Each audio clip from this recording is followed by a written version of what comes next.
Welcome to our channel. Today we how to restore access to your TransUnion credit report, complete guide step by step clearly. Begin by visiting the official TransUnion website.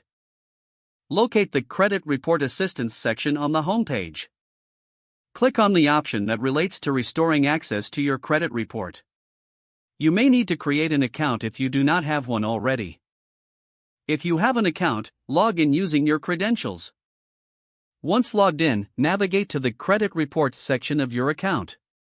Check for any notifications or alerts regarding access issues. If you encounter a problem, look for the Help or Support link. Follow the prompts to troubleshoot the issue. You may be asked to verify your identity through personal information. Prepare to provide details such as your social security number and date of birth. After verification, you'll receive further instructions for restoring access. If necessary, consider using the Contact Us feature for additional support.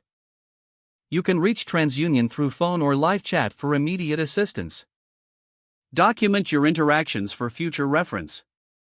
Once your identity is confirmed, follow any additional steps provided.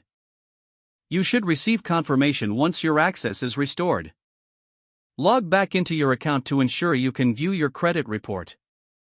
Regularly monitor your credit report to stay informed. This will help you maintain good credit hygiene moving forward. If the page does not load, refresh the browser or try again in a private or incognito window. Make sure you are using the correct email address, then retype it carefully to avoid small typos. If your password is not accepted, use the reset option and create a new strong password you can remember. Check your spam folder for verification or security emails, then complete any requested confirmation steps. Enable two-factor authentication if available to improve account security and reduce unauthorized access. After signing in, review your profile details so your contact information and settings are accurate and current.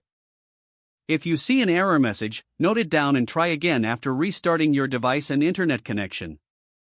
Log out when you finish, especially on shared devices, to keep your account and payment information secure. Don't forget to like this video and subscribe to our channel for more step-by-step tech guides.